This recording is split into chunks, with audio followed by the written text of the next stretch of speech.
Hello বন্ধুরা, জয়িতার রান্নাঘরে আপনাদের সবাইকে স্বাগত। সামনেই আসছে পৌষ পার্বণ। আর এই পৌষ পার্বণে একটু অন্য ধরনের পিঠে বানিয়ে বাড়ির সবাইকে চমকে দিতে পারেন। আমি আজকে বানাবো ভাজা পিঠে, বাঁধাকপি দিয়ে ভাজা পিঠে। ভীষণ স্বাদের, ভীষণ মজার একটা পিঠে। বেশ ভালো লাগে চায়ের সাথে খেতে। আমি একটা বাঁধাকপি নিয়েছি, মাঝারি সাইজেরই বাঁধাকপি। তবে বাঁধাকপির সবটা আমার লাগবে না, অর্ধেকটা দিয়ে আমি পিঠের পুরটা তৈরি করে নেব। খুবই ঝুরি ঝুরি করে বাঁধাকপি কেটে নিতে হবে। আমি বাঁধাকপিটা ঝুরি ঝুরি করে কেটে নিয়েছি। আর তার সাথে একইভাবে একটা গাজর আমি কেটে নিয়েছি। বাঁধাকপি গাজর একসাথে মিশিয়ে দিয়ে একটু ধুয়ে নেব। এরপর কড়াইতে সর্ষের তেল দিয়ে দিলাম, জিরে ফোড়ন দিয়ে দুটো কাঁচা লঙ্কা দিয়ে দিলাম চেরা। এরপর ধুয়ে রাখা গাজর আর বাঁধাকপি কড়াইতে সবটা দিয়ে দিলাম। কিছুক্ষণ সময় আমি নাড়াচাড়া করে ভেজে নেব। এভাবে নাড়তে নাড়তে যখন একটু দেখা যাবে যে বাঁধাকপি গাজর ভাজা হয়ে গেছে, আর দেখুন বন্ধুরা, বাঁধাকপি আর গাজর অনেকটাই মজে গেছে। এবারে আমি এর মধ্যে লবণ দিয়ে দেবো স্বাদ মতো। হাফ চামচ লবণ দিয়ে আমি একটু নাড়িয়ে নিচ্ছি। বাঁধাকপি গাজর আরও একটু ভালো করে ভাজা ভাজা করে নিতে হবে। আর একটু দেখুন অনেকটাই ভাজা হয়ে গেছে। আমি এর মধ্যে সামান্য হলুদ গুঁড়ো, সামান্য জিরে গুঁড়ো আর ঝালের জন্য একটু লঙ্কা গুঁড়ো দিয়ে দিলাম। আবার একটু নাড়াচাড়া করে সবটা ভেজে নিচ্ছি। কিন্তু দেখুন পুরটা কিন্তু এখনও মজেনি। আস্তে আস্তে সেদ্ধ হয়ে আসছে সবজিগুলো। আমি খুবই সামান্য জল দিলাম।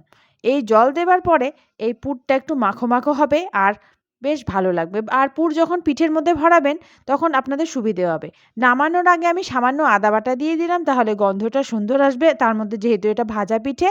আর দিয়ে দেব শেষ উপকরণে সামান্য গরম মশলা। এতে করে পিঠের স্বাদটা আরও বেড়ে যাবে যখন এই পিঠের পুরটা আপনাদের মুখের মধ্যে পড়বে। তো গরম মশলা দিয়ে দিলাম আর একটু নাড়িয়ে নিচ্ছি। গরম মশলা ভালোভাবে মিশিয়ে দিতে হবে পুরের সাথে। আর পুর তৈরি হয়ে গেল। এবারে আমি পুরটা ঠান্ডা করে নেব। আর এদিকে আমি পিঠেটা তৈরি করব। একটা কড়াইতে 2 কাপ জল দিয়ে দিলাম। এরপর সামান্য লবণ, হলুদ আর দিয়ে দিচ্ছি একটু কাশ্মীরি লঙ্কা গুঁড়ো রঙের জন্য। একটু নাড়িয়ে নিচ্ছি। আর জলটা দেখুন ভালোভাবেই ফুটে উঠেছে। ওই কাপ মেপেই আমি 1 কাপ চালের গুঁড়ো দিয়ে দিচ্ছি। মানে 2 কাপ জলে 1 কাপ চালের গুঁড়ো, মাপটা এইভাবে করতে হবে। চালের গুঁড়োটা জলের মধ্যে দিয়ে একটু নাড়িয়ে নিচ্ছি। আর দেখুন মাখো মাখো হয়ে গেছে। এবারে আরও একটু নাড়িয়ে নিতে হবে। তবে এই পর্যায়ে গ্যাসের আঁচ আমি মাঝারিতে রেখেছি। এভাবে আমি নাড়িয়ে নিচ্ছি। আর যে একটু দানা দানা আছে সেই দানা দানাগুলোকে ভেঙে দিচ্ছি। আর আস্তে আস্তে নাড়তে নাড়তে শুকনো হয়ে যাবে, জলটা যতটুকু থাকবে। আর দেখুন একটা ডো মতো হয়ে গেছে। এবারে এই ডোটাকে আমি নামিয়ে একটু ঠান্ডা করে নেব। যতটুকু গরম সহ্য করতে পারবেন সেই হিসেবে ঠান্ডা করে নিয়ে বা গরম রেখেই ডোটাকে মেখে নিতে হবে। তবে বেশি ঠান্ডা করতে যাবেন না, হালকা গরম থাকতে থাকতে এই ডোটাকে মেখে নিতে হবে। কারণ হাতের মধ্যে লেগে যাচ্ছে, এই কারণে আমি একটু সাদা তেল মেখে নিচ্ছি। আর দেখুন পুরটা কিন্তু আমার তৈরি হয়ে গেছে। চাইলে এটা ভাতের সাথেও খেতে পারেন। আর এদিকে আমার ডো মাখাও হয়ে গেছে। একটু তেল মেখে মেখে আমি ডো থেকে ছোট ছোট করে লেচি কেটে নিচ্ছি। হাতের তালুর সাহায্যে একটু গোল গোল করে নিচ্ছি।